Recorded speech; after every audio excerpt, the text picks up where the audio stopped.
Assalamu alaikum dear students. Myself Dr. Zahid Nazir.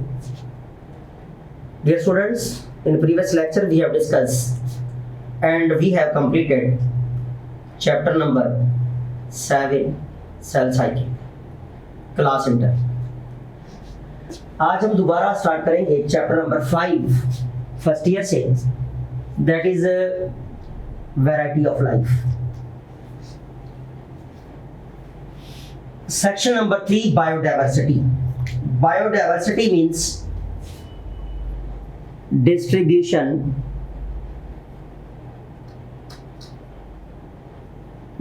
of life in the biosphere. हमारे इस biosphere में जो distribution है लाइफ की, जिन कैटेगरीज में, जिन लेवल्स में लाइफ डिस्ट्रीब्यूटेड है, जिन फॉर्म्स में डिस्ट्रीब्यूटेड है, सब बायोडाइवर्सिटी का नाम देते हैं.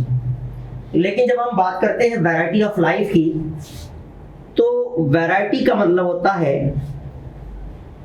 Kinds are types.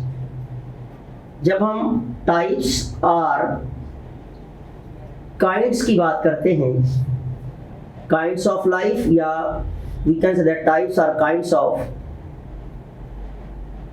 Living organisms. जब हम लिविंग ऑर्गेनिजम्स की काइंड्स या टाइप्स की बात करते हैं तो उसे कहा जाता है वैरायटीज, क्योंकि वैरायटी का मतलब ही काइंड या टाइप होता है.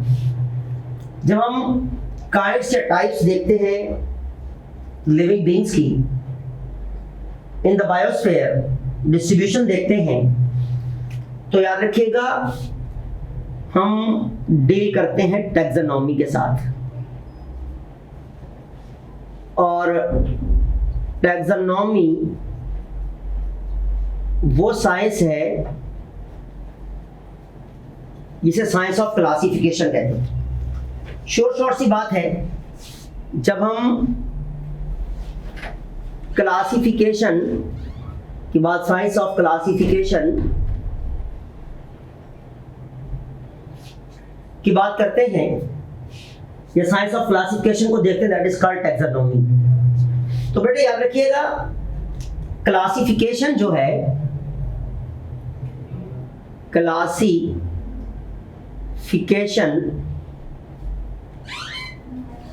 which means the grouping and subgrouping of living beings. Classification का ताल्लुक होता है groupings and subgrouping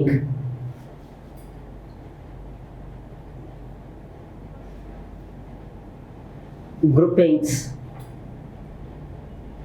of living organisms. जब लिविंग ऑर्गेनिजम्स की ग्रुपिंग एंड सब ग्रुपिंग हम करते हैं, that process said to be classification. जिस तरह आपने देखा होगा कि हम स्टूडेंट्स को क्लासीफाई जब करते हैं, आपकी अकेडमी के अंदर बहुत सारे स्टूडेंट्स पढ़ रहे होते हैं, कोई क्लास 9th का होता है, कोई फर्स्ट ईयर का होता है, कोई इंटर का होता है, या कोई एंट्री के हवाले से. लेकिन स्टूडेंट सब हैं, जब हम उन्हें क्लासिफिकेशन लेवल पर लेकर आते हैं तो या तो सबसे पहले हम ग्रुप बनाते हैं फर्स्ट इंटर लेवल पर, pre medical, then pre engineering, या फिर हम डिवाइड करते हैं class 9th, class matric, class first year and class second year, that is called inter. इसी तरह आपकी ग्रुपिंग की जाती है, आपको क्लासीफाई कर दिया जाता है, और आपका ग्रुप, आपका बैच, फिर वो बैच 1 है, बैच 2 है, बैच 3 है, वो आपकी आइडेंटिफिकेशन बन जाता है, और क्लास में फिर आपको आपके नाम से आइडेंटिफाई किया जाता है. इस प्रोसेस को हम क्लासिफिकेशन कहते हैं. इसी तरह हम जब क्लासिफिकेशन करते हैं लिविंग बीइंग्स की, ग्रुपिंग एंड सब ग्रुपिंग करते हैं, अब इस ग्रुपिंग एंड सब ग्रुपिंग में जो बेसिस बनाई जाती हैं वो on the basis of similarities and dissimilarities. अब similarities और dissimilarities जो है ये होती है कैरेक्टर वाइज। जब हम क्लासीफाई करते हैं कैरेक्टर वाइज सिमिलैरिटीज और डिसिमिलैरिटीज को देखते हैं तो हम ग्रुप्स बनाते हैं। अगर तो सिमिलर कैरेक्टर्स हैं तो एक ही ग्रुप में रखेंगे, अगर डिफरेंट कैरेक्टर है डिसिमिलैरिटीज ज्यादा हैं तो हम उसका ग्रुप कर देते हैं चेंज। तो इस प्रोसेस को हम नाम देते हैं क्लासिफिकेशन। इसी तरह क्लासिफिकेशन साइंस को हम टैक्सोनॉमी का नाम देते हैं, और टैक्सोनॉमी में हम क्या करते हैं, आइडेंटिफिकेशन करते हैं, नेमिंग देते हैं, क्लासिफाई करते हैं इनटू ग्रुप्स एंड सब ग्रुप्स। इसलिए जनरली यहाँ पर हम साइंस ऑफ क्लासिफिकेशन को भी टैक्सोनॉमी का नाम दिया जाता है। अब ये जो हम सिमिलैरिटीज देखते हैं और डिसिमिलैरिटीज देख रहे हैं, ये सिमिलैरिटीज और डिसिमिलैरिटीज किस चीज की हैं, दी कैरेक्टर्स। तो याद रखिएगा कैरेक्टर जो है, हम कैरेक्टर वाइज सिमिलैरिटीज और डिसिमिलैरिटीज देख रहे हैं। तो कैरेक्टर्स कहा जाता है कोई भी ऐसा एट्रीब्यूट, कोई भी ऐसा डिस्क्रिप्टिव फ्रेज जो किसी भी ऑर्गेनिज्म की फॉर्म, किसी भी ऑर्गेनिज्म का जो फॉर्म है, उसकी स्ट्रक्चर है या उसके बिहेवियर को एक्सप्लेन करे, उस एट्रीब्यूट को आप कैरेक्टर का नाम देंगे। इट इज अ एट्रीब्यूट और we can say that descriptive phrase जो के विच रेफर्स to the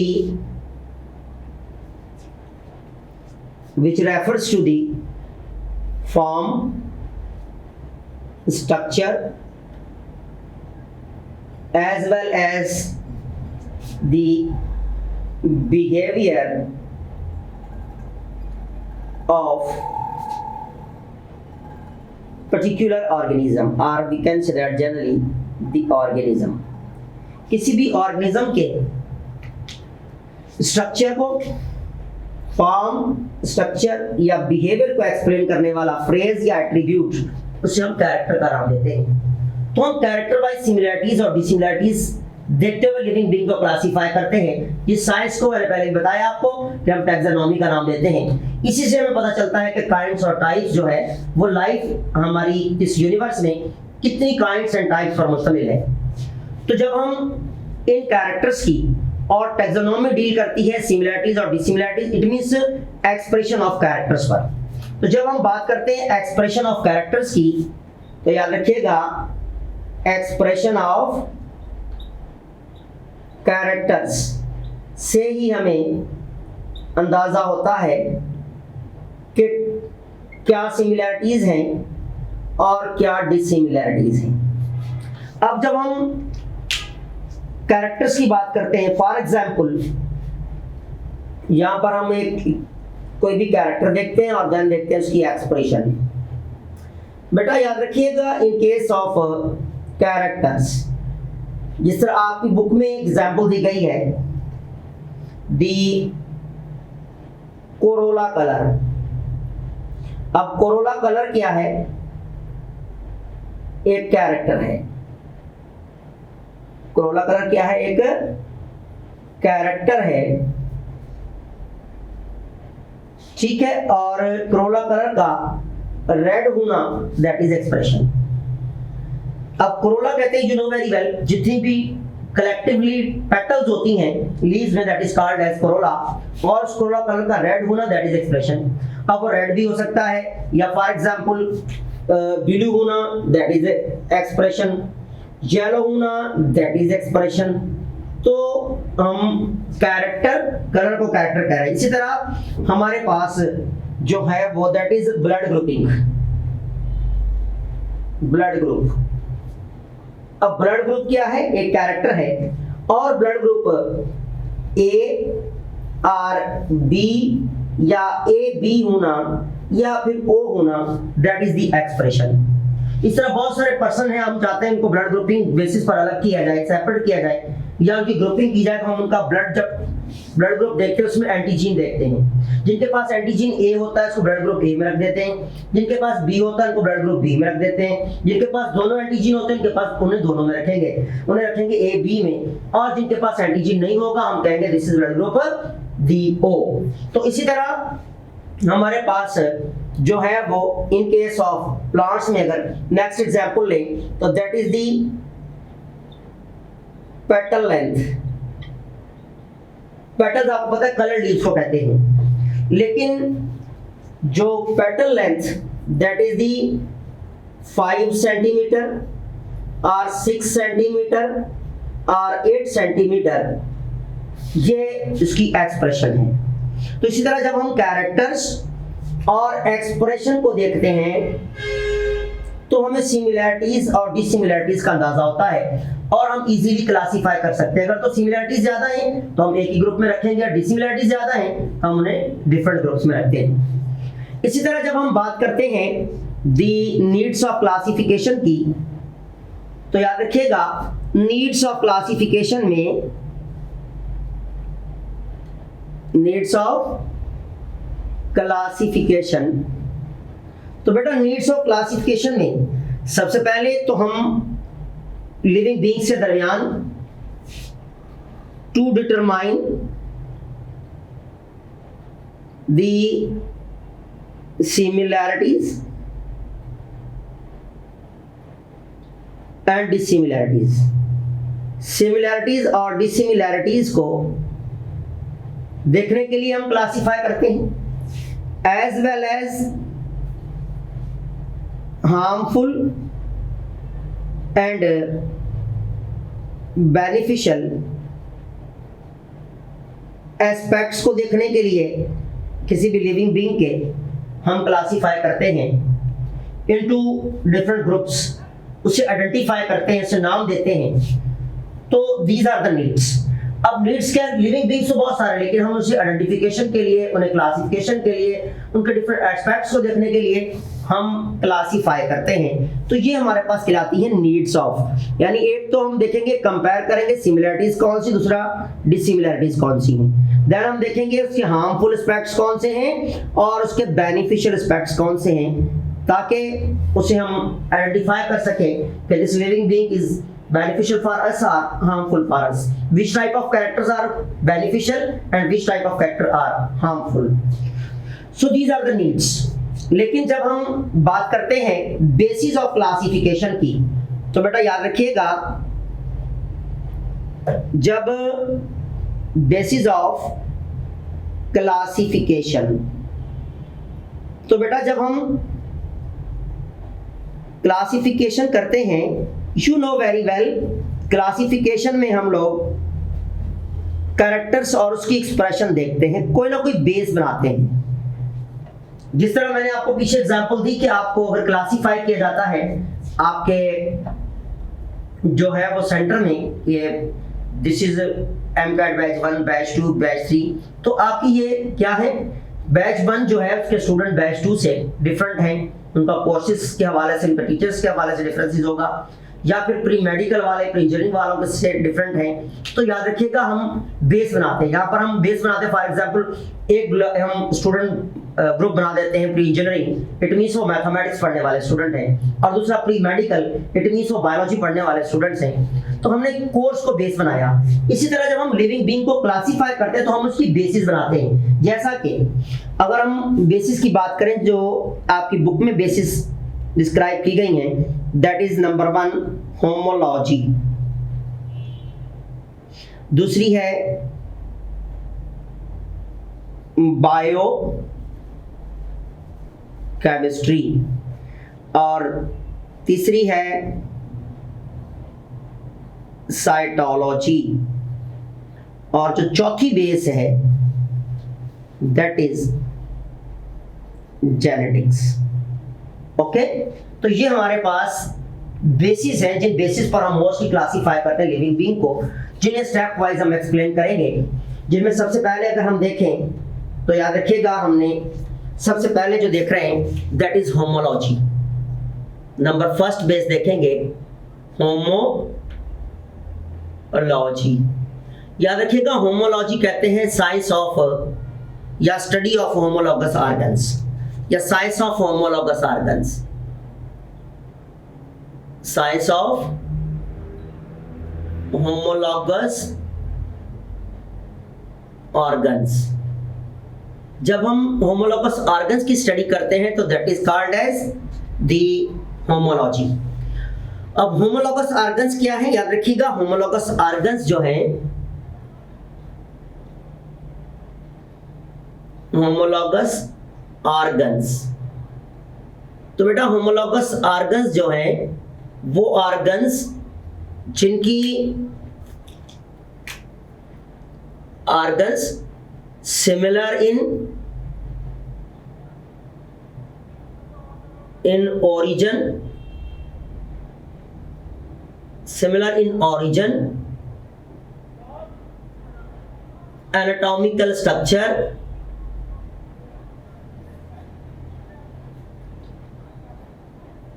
ठीक, but different in, or we can say that differ in functions। तो वो ऑर्गन जिनके फंक्शन सेम हो, फंक्शन डिफरेंट हो, लेकिन origin as well as anatomical structure same हो, ऐसे ऑर्गन्स को हम नाम देते हैं होमोलॉगस ऑर्गन्स। अब होमोलॉगस ऑर्गन्स को बेस बनाते हुए भी हम क्लासिफाई करते हैं, जैसा कि हमारे पास एग्जांपल है flapper of whale, okay, as well as the wings of bat, then the forelimbs of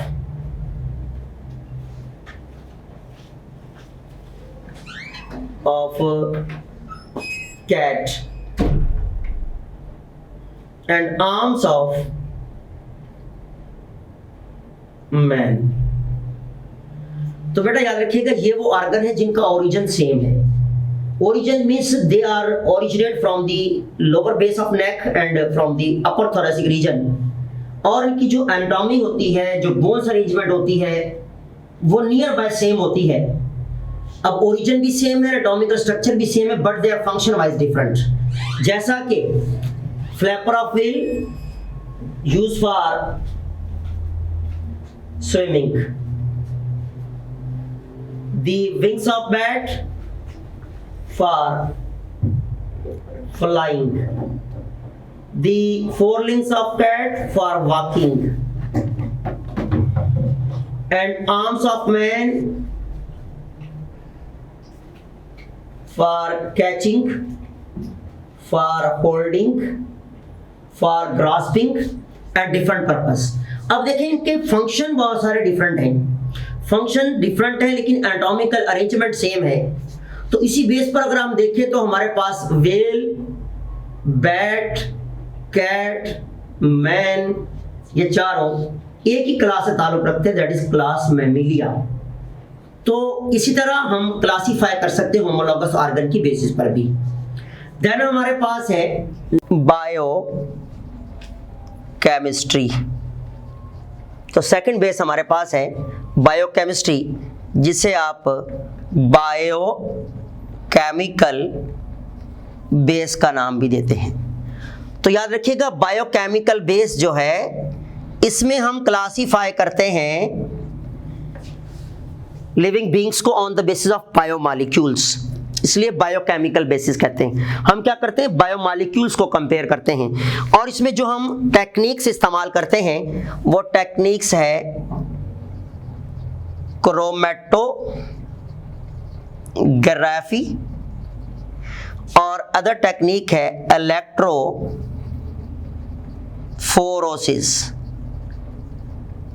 याद रखिएगा इलेक्ट्रोफोरोसिस एंड क्रोमेटोग्राफिक बेसिस पर हम क्लासीफाई करते हैं लिविंग बीइंग्स को, क्लासीफाई कर सकते हैं। और as well as electrophoresis and chromatography, इससे हम क्या करते हैं, बायोकेमिकल टेस्ट करते हैं, हम कंपैरिजन करते हैं बायोमॉलिक्यूल्स का। इसमें याद रखिएगा बायोमॉलिक्यूल्स में प्रोटीन्स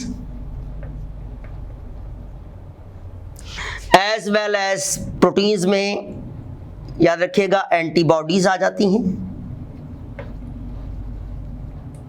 एंटीबॉडीज आती हैं, एज वेल एज एंटीजीन्स आते हैं, इसी तरह एंटीबॉडी की बेस पर, एंटीजीन की बेस पर या बायोमोलिकुलर बेसिस पर। अब हम जब दो ऑर्गेनिज्म को देखते हैं, हम हो सकता है दो ऑर्गेनिज्म की जो मेम्ब्रेन है उनकी प्रोटीन्स को कंपेयर कर रहे हैं, हो सकता है दो ऑर्गेनिज्म के ब्लड में पाई जाने वाली एंटीबॉडीज अगेंस्ट स्पेसिफिक पैथोजन उससे कंपेयर करके भी क्लासीफाई कर सकते हैं। इस तरह ऑन द बेसिस ऑफ एंटीजीन, अगर हम ब्लड ग्रुपिंग बेस पर क्लासीफाई करना चाह रहे हैं तो हम एंटीजीन को देख रहे होते हैं कि अगर एंटीजीन ए है तो ब्लड ग्रुप ए के पर्सन है, बी है तो बी के पर्सन है, और ए बी है तो ए बी दोनों ए बी ग्रुप के पर्सन है। अगर एंटीजीन नहीं है तो ब्लड ग्रुप ओ के पर्सन है। तो इसी तरह हम बायोकेमिकल बेसिस पर भी क्लासीफाई करते हैं लिविंग बीइंग को, और इस बायोकेमिकल जो प्रोसेस है इसमें जो हम परफॉर्म करते हैं या तो इलेक्ट्रोफोरेसिस प्रोसेस के जरिए या फिर बाय दी क्रोमेटोग्राफी। इसी तरह on the basis of next हमारे पास जो है बेस है दैट इज दी साइटोलॉजी। तो बेटा cytology you know very well, जिसे हम नाम देते हैं on the base cellular basis. याद रखिएगा cytology means the cellular basis, और इससे आप वाकिफ हैं कि साइटोलॉजी में हम देखते हैं cell, cell structure, cell organelles, और we can say that cellular components की स्टडी कर रहे होते हैं। तो इन केस ऑफ साइटोलॉजी, जब हम साइटोलॉजी की तरफ गए तो हम क्या करेंगे, कंपैरिजन करते सेल्स का। जैसा कि यू नो वेरी वेल हमारे पास बैक्टीरिया एंड साइनोबैक्टीरिया। अब यहां पर देखें दोनों के सेल्स प्रोकैरियोटिक सेल हैं, लेकिन बैक्टीरिया साइनोबैक्टीरिया से क्वाइट डिफरेंट होता है। उसके रीजन ये होते हैं कि ओवरऑल शेप तो देखी जाए तो अब हम देखें कि बैक्टीरिया को बैक्टीरियल स्ट्रक्चर अगर देखें तो बैक्टीरियल सेल स्ट्रक्चर में एज वेल एज जो साइनोबैक्टीरियल सेल स्ट्रक्चर है इसमें एक काफ़ी बड़ा डिफरेंस नज़र आता है, जिस बेस पर हम जो है वो क्लासीफाई करते हैं। अब साइनोबैक्टीरिया में यू नो वेरी वेल यहाँ पर जो है वो काफ़ी सारे डिफरेंसेस होते हैं, जैसा कि क्लोरोफिल का होना, देन ख़ास तौर पर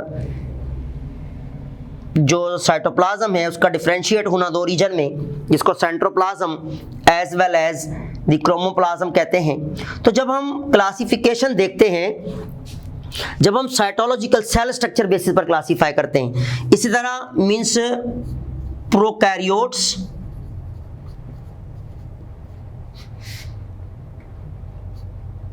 एंड यूकैरियोट्स। अब प्रोकैरियोट्स और यूकैरियोट्स को हम क्लासीफाई करते हैं। अब प्रोकैरियोट्स को प्रोकैरियोटिक सेल होगा उनके पास, यूकैरियोट्स के पास यूकैरियोटिक सेल होगा, सेलुलर स्ट्रक्चरल डिफरेंसेस भी होंगे। इसी तरह आगे हम जाएं तो हम क्लासीफाई करते हैं सेलुलर स्ट्रक्चर की बेस। अब यहाँ पर न्यूक्लियस ना होना और न्यूक्लियस होने की बेसिस पर हम क्लासीफाई कर रहे हैं। फॉर एग्जांपल यहाँ पर हमने फिर एग्जांपल लेते हैं बैक्टीरिया की, तो यहाँ बैक्टीरिया के पास याद रखिएगा कि यहाँ बैक्टीरिया के पास जो है सेल स्ट्रक्चर ये है, और यूकैरियोट्स के पास फॉर एग्जांपल सेल स्ट्रक्चर ये है। अब यहाँ न्यूक्लियस भी मौजूद है, सेलुलर ऑर्गेनेल्स भी मौजूद हैं। यहाँ पर ना तो न्यूक्लियस है ना मेम्ब्रेन बॉन्डेड ऑर्गेनेल्स हैं, तो इससे हम कह रहे हैं प्रोकैरियोट और इसे कह रहे हैं यूकैरियोट्स। इसका मतलब सेल स्ट्रक्चर जो डिफरेंट है, सेलुलर जो ऑर्गेनेल्स हैं उनमें डिफरेंसेस हैं, यानी साइटोलॉजिकल डिफरेंस है, इसलिए हम इसको अलग अलग कर देते हैं। इसी तरह ऑन द बेसिस ऑफ अब न्यूक्लियस में पाए जाने वाले नंबर ऑफ क्रोमोसोम की बेसिस पर याद रखिएगा ऑन दी अब क्रोमोसोमल डिफरेंस किस बेस पर, क्रोमोसोमल डिफरेंस। अब क्रोमोसोमल डिफरेंस की बेस पर you know very well locust and grasshopper दोनों में डिफरेंस बनेगा। ग्रासहॉपर, इसी तरह हाउस फ्लाई, हनी बीज। तो जो नंबर ऑफ क्रोमोसोम हैं ये भी सेलुलर स्टडीज में आते हैं, जो नंबर ऑफ क्रोमोसोम्स। तो क्रोमोसोमल नंबर की बेसिस पर बहुत सारे एनिमल्स या प्लांट्स को हम क्लासीफाई कर सकते हैं। तो जब साइटोलॉजिकल बेसिस देखी तो that is called cellular base, और सेलुलर बेस पर भी लिविंग बीइंग को क्लासिफाई किया जा सकता है। अब हम देखते हैं the fourth one, that is last one base of classification, that is called genetics. तो बेटा आपको पता होना चाहिए कि जेनेटिक्स कहते हैं the science of heredity information. क्या नाम देते हैं इसको? Science of heredity informations. वो इंफॉर्मेशन जो माँ बाप से बच्चों में मुंतकिल होती हैं, उन बेसिस पर जब हम क्लासीफाई करते हैं that is called as the genetics. लेकिन ये बेसिस आती कैसे हैं? ऑन द बेसिस ऑफ, अब वो इन बेसिस को स्टोर और ट्रांसफर करते हैं जीन्स। आपने देखा होगा हमारे पास सेल के अंदर न्यूक्लियस, और न्यूक्लियस के अंदर होता है न्यूक्लियर मटेरियल, न्यूक्लियर नेटवर्क, और ये न्यूक्लियर नेटवर्क ब्रेक होता है इनटू द क्रोमोसोम्स। अब क्रोमोसोम को अगर देखा जाए तो क्रोमोसोम्स के अंदर मौजूद होता है डीएनए। क्या मौजूद होता है? डीएनए। अब डीएनए को अगर हम निकालते हैं तो इसकी स्ट्रक्चर आती लाइक दिस, लैडर टाइप होती है, और डीएनए के ऊपर लगे होते हैं स्पेसिफिक सीक्वेंस ऑफ न्यूक्लियोटाइड, क्योंकि डीएनए का बेसिक यूनिट है न्यूक्लियोटाइड। न्यूक्लिक एसिड का यूनिट क्या होता है? न्यूक्लियोटाइड, और न्यूक्लिक एसिड डीएनए पॉलीन्यूक्लियोटाइड है। तो दीज आर दी जीन्स। तो अब हमारे पास जीन्स क्या है? Genes are the specific sequence of nucleotides.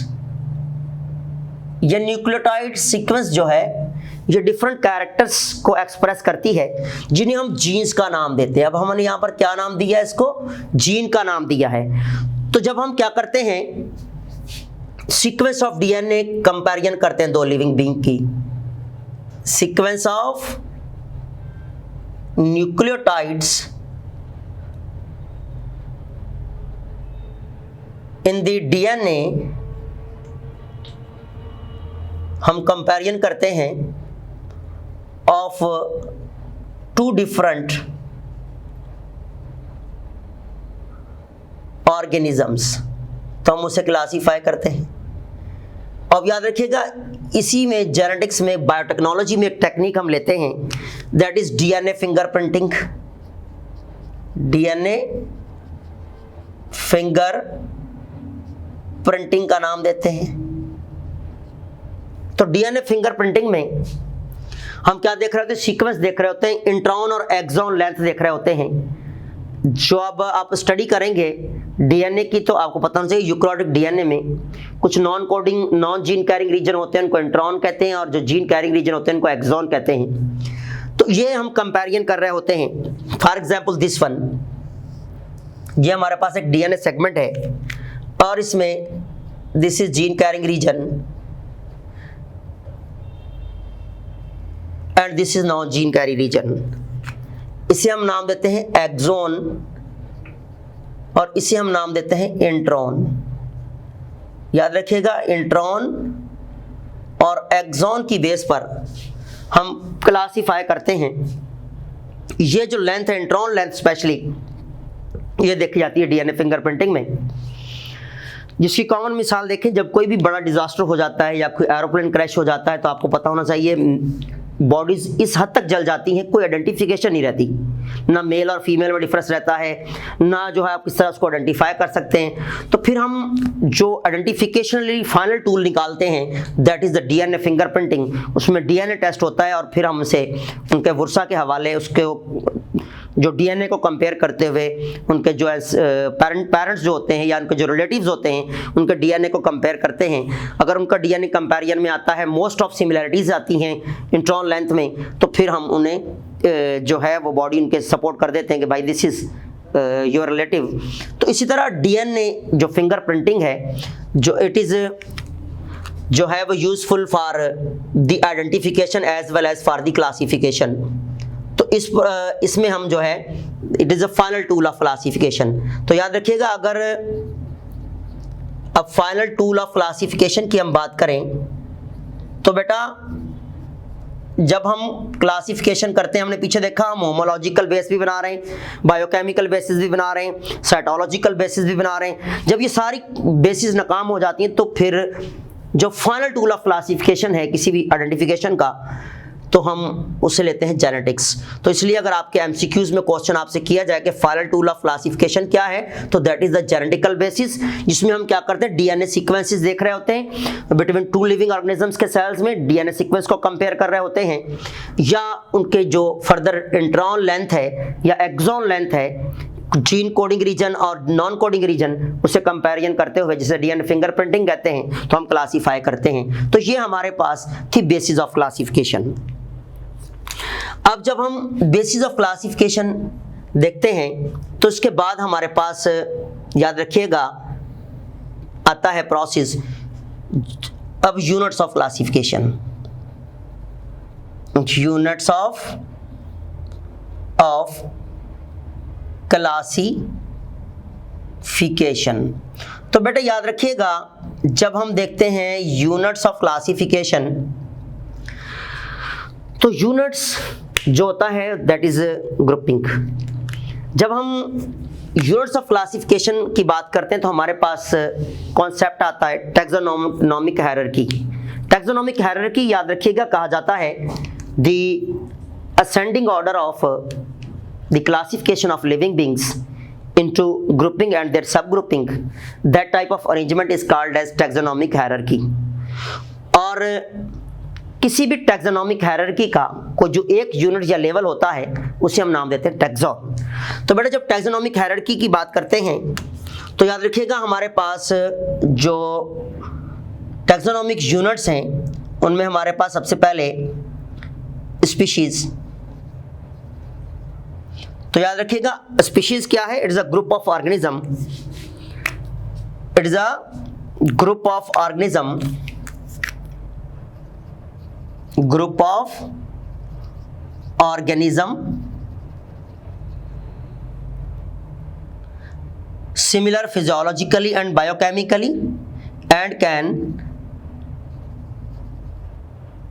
interbreed। Interbreed कहते हैं नस्ल बढ़ाने को। तो group of organism can interbreed and similar physiologically and biochemically. Similar in physiology and physical character as well as structurally and physiologically similar organism का group और interbreed कर सके और फर्टाइल ऑर्गेनिज्म प्रोड्यूस कर सके, उसे हम क्या नाम देते हैं, स्पीशी का नाम देते हैं। तो नेक्स्ट वन हमारे पास है the unit is the genus. तो याद रखिएगा जब हम बात करते हैं जीनस की और जेनरा की, जेनरा कहते हैं प्लुरल में और सिंगुलर में कहा जाता है जीनस। तो बहुत सारी जो स्पीशीज हैं that is called group into genus. It is the group of species. Group of species, बहुत सारी स्पीशीज विच आर डिफरेंट। तो बहुत सारी डिफरेंट स्पीशीज मिलकर बनाती हैं जीनस। इसी तरह जीनस इनटू, बहुत सारी जीनस मिलकर बनाती हैं फैमिलीज और फैमिली। तो याद रखिएगा लिविंग बीइंग्स में, अब याद रखिएगा genus or we can say that different genera grouped into family बनाते हैं। इसी तरह जब हम देखते हैं order, next unit that is the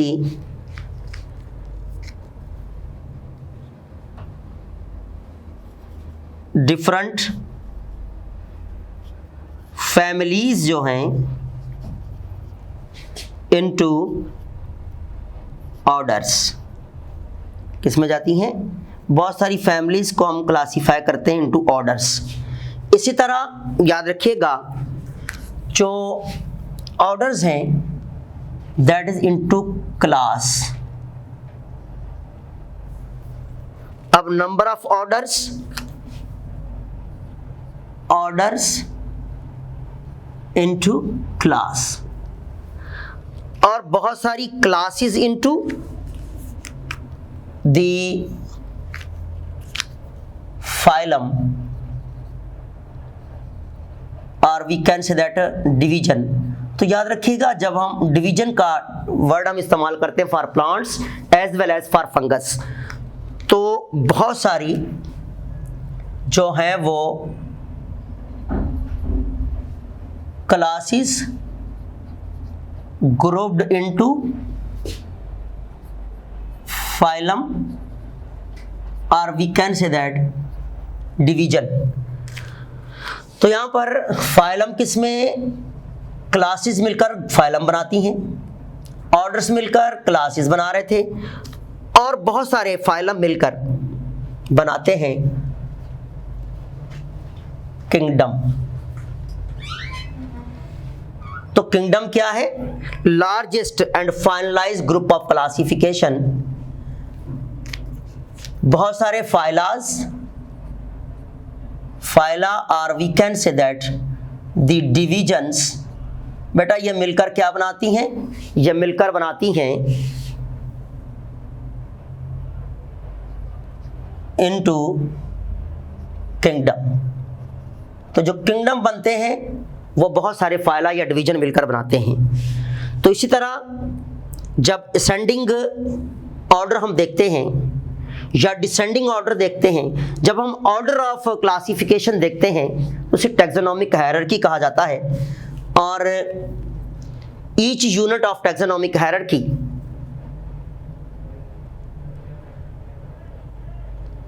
अब टैक्सोनॉमिक हायरार्की क्या है? टैक्सोनॉमिक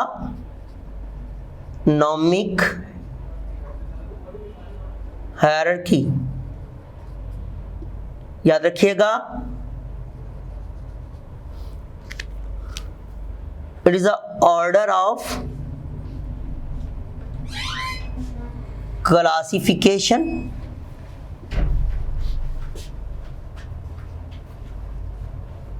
असेंडिंग और डिसेंडिंग। इसे डिसेंडिंग भी कहते हैं, डिसेंडिंग और ascending order of classification of living beings. जब लिविंग बींग्स को असेंडिंग या डिसेंडिंग ऑर्डर में हम क्लासीफाई करते हैं of living beings, ascending order of units या डिसेंडिंग ऑर्डर ऑफ यूनिट्स, तो कॉन्सेप्ट बनता है टैक्सॉन का। अब इसे कहेंगे टैक्सोनॉमिक टैक्सोनॉमिक हायरार्की। बेटा टैक्सॉन कहते हैं each unit of classification in the taxonomic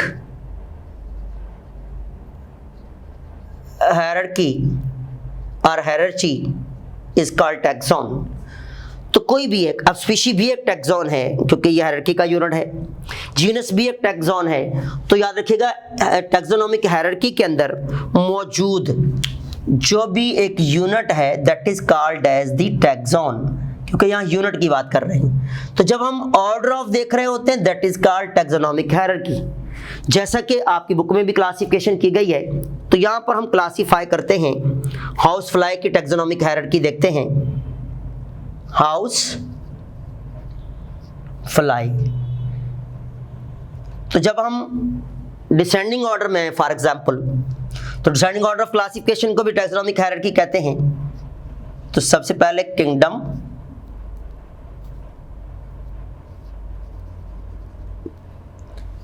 then phylum, plant और फंगस है तो हमसे हम एलजी का नाम देंगे, उसे हम नाम देंगे डिवीजन, प्लांट और फंजाई में।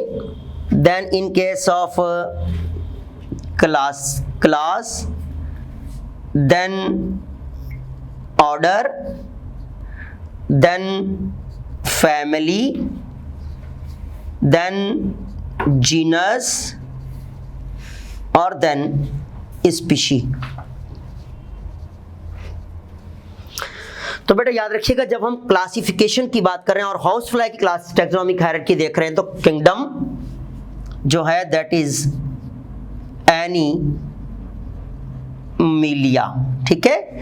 और इधर हम देखें फाइलम, तो फाइलम आर्थ्रोपोडा जॉइंटेड लेग्स। और हम क्लास की बात करें तो क्लास हेक्सापोडा 6 टांगों वाले, जिसे इंसेक्टा भी कहते हैं। अगर आपने हाउस फ्लाई कभी देखी हो तो देखिएगा उसकी 6 टांगें होती हैं, या हम देखें इंसेक्ट्स को तो उसकी 6 टांगें होती हैं, इसलिए इनको इंसेक्ट्स कहा जाता है। सेम एज हम देखें ऑर्डर की बात करें तो ऑर्डर है इसका डिप्टेरा यानी डेप्ट्रा, टेरॉन कहते हैं विंग्स को, मीन्स 2 विंग्स। इसकी फैमिली है मुसिडी, इसका जीनस है मस्का और इसकी स्पीशी है डोमेस्टिका। तो बेटा याद रखिएगा, ये हमारे पास किंगडम एनिमिलिया हाउस फ्लाई का, फाइलम आर्थ्रोपोडा, क्लास हेक्सापोडा और Insecta, order Diptera 2 wings, family Muscidae, genus Musca और स्पीशी डोमेस्टिका। तो इसी तरह जब हम साइंटिफिक नेम देखेंगे, साइंटिफिक नेम या जिसको जोलॉजिकल नेम भी कह लें, जनरली हम साइंटिफिक नेम देते हैं। तो याद रखिएगा साइंटिफिक नेम बनेगा that is the musca domestica. तो बेटा थोड़ा सा मैं आपको बता दूं कि ये जो साइंटिफिक नेम दिया गया है that is according to the binomial nomenclature. किसकी बेस पर? बायनोमियल नोमेनक्लेचर की बेस पर। तो बायनोमियल नोमेनक्लेचर जो है द नेमिंग सिस्टम या 2 वर्ड नेमिंग सिस्टम का नाम देते हैं, जिसे हम आगे एक्सप्लेन भी करेंगे।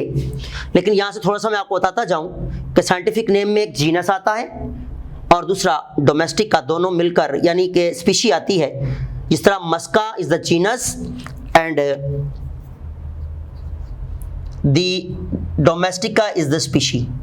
2 वर्ड्स मिलकर एक नाम बना रहे होते हैं मॉडर्न हमारे पास बायनोमियल नोमेनक्लेचर सिस्टम में। और तो साइंटिफिक नेम बनेगा हाउस फ्लाई का दी मस्का डोमेस्टिका। तो इंशाल्लाह इन द नेक्स्ट लेक्चर हम डिस्कस करेंगे। नेक्स्ट लेक्चर में हम बायनोमियल नोमेनक्लेचर देखेंगे एंड देन किंगडम सिस्टम्स की तरफ जाएंगे। इसमें 2 किंगडम सिस्टम से 5 किंगडम सिस्टम का जिक्र करेंगे। देन फिर मॉडर्न किंगडम सिस्टम क्लासिफिकेशन को देखेंगे। नेक्स्ट क्लास में मिलेंगे इंशाल्लाह। थैंक्स।